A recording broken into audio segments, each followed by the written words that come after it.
niyukuan no? Alam mo, ang bilis eh. Wow!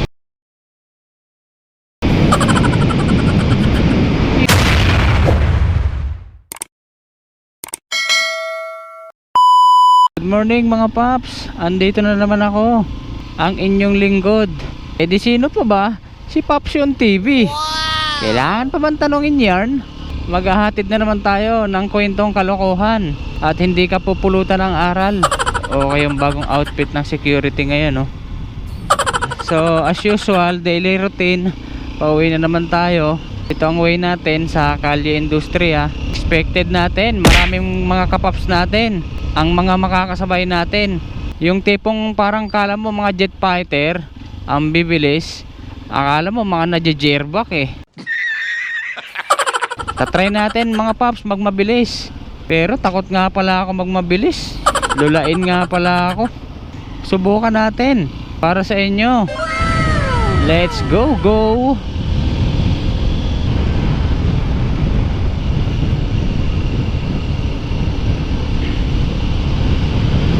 So mga paps, no, kapag ka ganito ang takbuhan, hindi nyo na maitatanong, pauwi ng bahay, kaya kong kunin ng 15 minutes or baka hindi pa. Pwede na! Pero kung si Reach for Speed ka, makakuha mo ng 5 minuto lang yun. Kung ikaw si Reach for Speed Reach for Speed nga eh. Speaking of Reach for Speed, isa tayo sa subscriber niyan ni Reed Motovlog. Idol yan. Nakilala siya sa kanyang motor na C1000. Hilig ko kasi mga pas manood ng mga motovlog, kagaya nila Motodeck, nila Idol Moto, at syempre yung mga quadros, at marami pang iba. Kaya nga tayo nag motovlog ngayon eh, kasi gusto rin natin silang gayahin.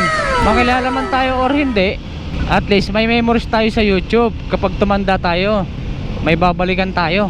Hindi naman natin hinihiling na makilala, sumikat at yumaman.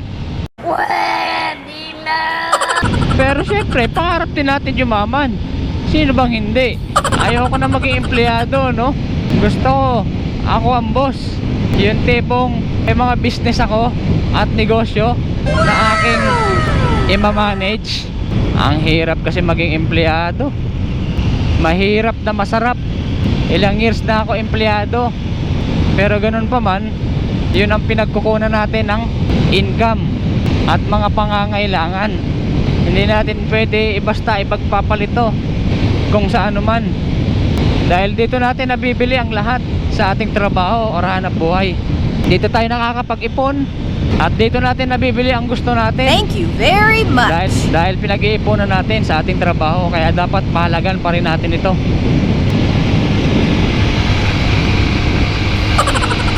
Niyukuan eh, no?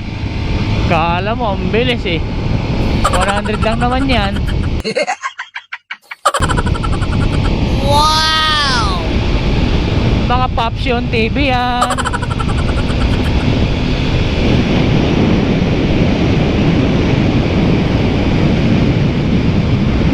You know, it's my life.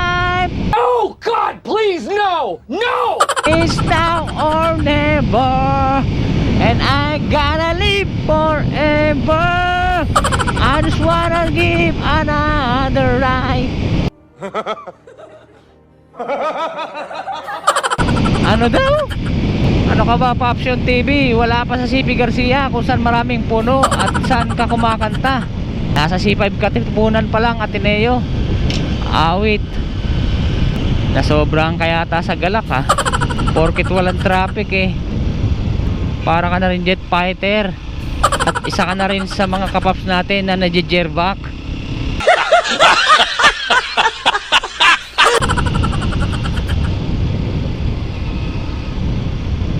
Dagdag ko na rin mga paps. Speaking of top speed, ilang beses ko na nasubukan to, CXR 150 aka Harabas. Para sa akin, ang stop speed niya ay 110 kph. Yun lang kasi yung kaya ko, at ganun lang ang kaya kong bilis patakbuhin siya. Sabi ng mga kapaps namin na XR user din or sa groups, kaya daw hanggang 120. Anong nangyari? Kaya daw kahit hanggang 120 kph. Pero ako 100 nga lang, nalulula na ako eh. Yung pa kayang 120. Ayoko na subukan. Kasi ang totoo, kapag ka nag-100 na ako, parang gusto ko nang tumalon sa motor ko. Natatakot nga ako eh. Mabilis ang takbo.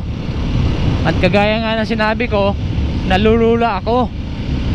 Natatakot nga akong na umakyat sa puno eh, na lagpas tao eh. Yun pa kaya magpatakbo ng mabilis.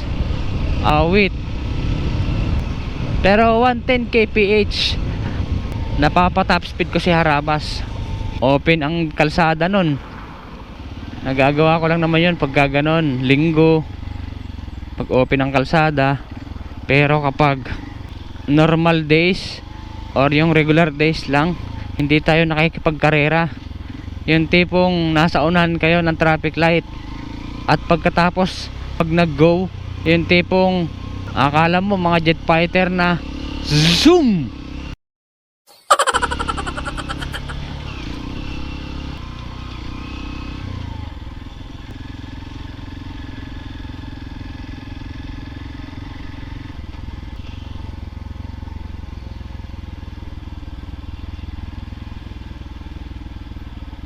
So nandito na nga tayo sa amin, no? Ano pa bang gagawin natin? Tatapusin ko na siyempre yung vlog ko. Short vlog lang naman to. Daily routine ko lang naman to.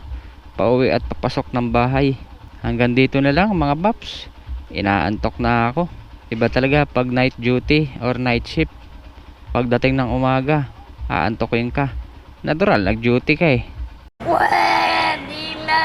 Nandito na lang mga paps. Ride safe sa inyo and keep safe everyone. Ingat palagi.